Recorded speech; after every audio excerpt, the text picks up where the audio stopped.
어떤 지역에 오랜 시간 머물면 그 땅의 성질이 사람의 기질을 형성하게 됩니다. 일례로 같은 몽골리안이지만 북미의 인디안들은 우리와는 전혀 다른 외모를 가지고 있습니다.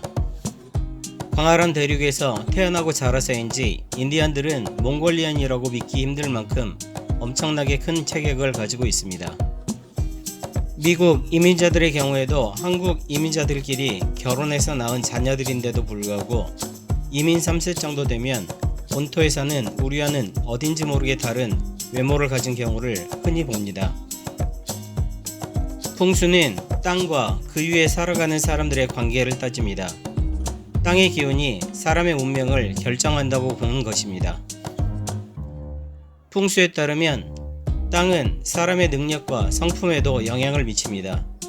땅이 사람의 됨됨이를 결정한다는 풍수의 논리를 지모사상 또는 지령인걸이라고 합니다.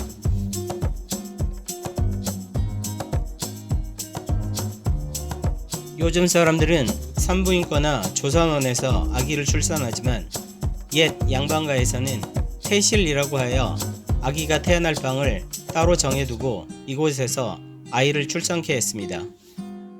태어난 곳이 사람의 운명을 결정한다고 믿었기 때문입니다.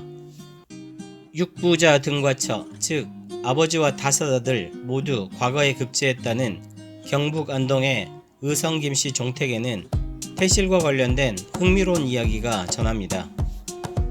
의성 김씨 종택이 자리잡은 천진리는 18세기 조선의 실학자였던 택리지의 저자 이중원에 의해 삼남, 즉 충청도, 전라도, 경상도를 통틀어 4대 길지 중 하나로 여겨질 만큼 명당터입니다.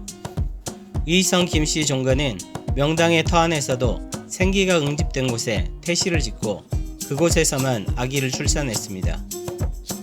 김진이란 문의 5 아들이 태실에서 태어났고 모두 과거에 급제했습니다.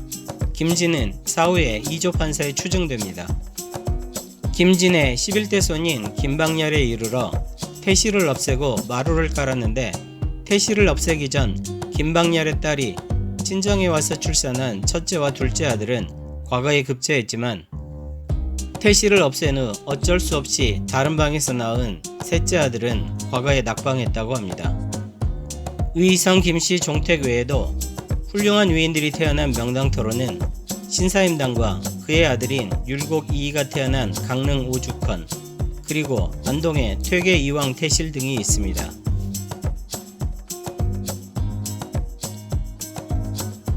박사들을 많이 배출해서 박사마을이라고 불리는 지역들이 있습니다. 지금이야 박사 허기자들이 흔하지만 수십 년 전만 해도 박사라고 하면 미래가 보장된 출세의 상징이었습니다. 우리나라에는 대표적인 박사마을이 3곳 있는데 전북 임실군 삼계면의 박사골과 조지훈 시인의 생가가 있는 경북 영양군 일월면 주곡리 주실마을, 그리고 호반의 도시 강원도 춘천에 자리잡은 서면 박사마을이 그곳들입니다. 춘천에서 차를 타고 가다 서면에 들어서면 박사마을 선양탑을 볼 수 있습니다. 춘천 서면은 전형적인 배산임수의 명당입니다. 뒤로는 가덕산, 북배산, 개관산에 둘러싸여 있고 앞으로는 북한강이 2팔로 안아주듯 마을을 안온하게 감싸고 있습니다. 현재까지 130명 이상의 박사가 배출되었는데 서면의 1600여 세대수를 박사들의 숫자로 나누면 12세대당 1명의 박사가 배출된 셈입니다.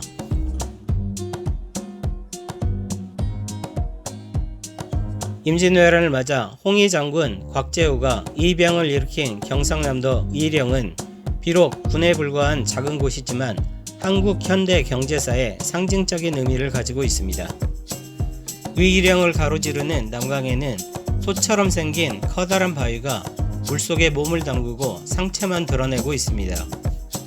물속에 잠긴 아랫부분은 마치 큰 소처럼 3개의 다리로 갈라져 있어서 그 생김새에 걸맞게 솥바위 또는 정한바위라고 불립니다. 정은 솥을 뜻하지만 실제 요리를 위해 사용되기보다는 재래의식에 사용되던 큰 솥을 가리킵니다. 고대 국가에서 정은 왕권을 상징했고 법령을 새겨서 전시하는 용도로 사용되었습니다. 정을 바치는 세 개의 다리는 국가의 기둥인 삼정승을 의미했습니다. 우리나라에도 경복궁 근정전 앞에 세워진 조선시대 왕권을 상징했던 정을 볼 수 있습니다. 정과 관련된 유명한 고사가 삼국지에 나오는 천하 삼분지계입니다. 삼고초려에 감복하여 군사가 되어 달라는 유비의 청을 받아들인 제갈공명은 정을 예로 들어 천하 삼분지계, 곧 천하를 3등분으로 나누는 전략을 제시합니다. 위, 촉, 오 세 나라가 서로 견제하며 균형을 이루는 모양새를 말합니다. 솥을 받치는 세 개의 다리 중 하나라도 부러지면 솥이 쓰러지듯이 위, 촉, 오 중 어느 한 나라가 망하면 천하의 균형이 무너지는 것입니다. 큰 인물들이 태어날 때는 의례의 도사가 나타납니다. 고려의 도선이 그랬고 조선의 무학이 그랬습니다. 고려나 조선의 건국에 비할 바는 아니지만 이령 솥바위에 얽힌 탄생설화가 도사의 등장과 함께 전해져 내려옵니다.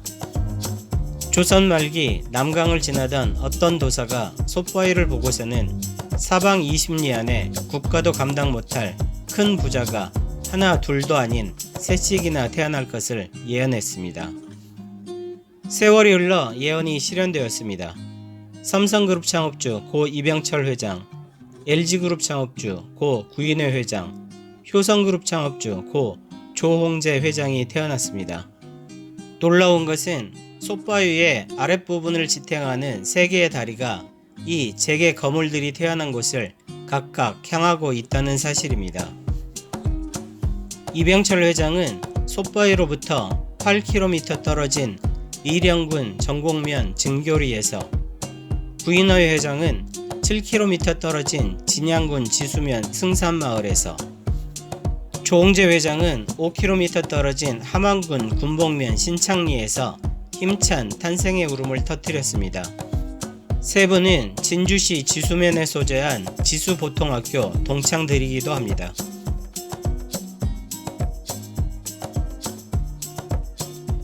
정과 관련된 주역의 괴는 화풍정입니다. 소정자를 쓰는 화풍정의 정은 왕, 대통령, 회장 등 최고 책임자와 그들이 가진 권위와 힘을 상징합니다. 화풍정괴 전체를 관통하는 괴사는 크게 길하여 형통하다이고, 괴를 마무리 짓는 마지막 효사는 크게 길해서 이롭지 아니함이 없다입니다. 주역으로 해석해도 과연 한 지역에, 그것도 거의 동시에 3명의 재벌이 태어날 만합니다.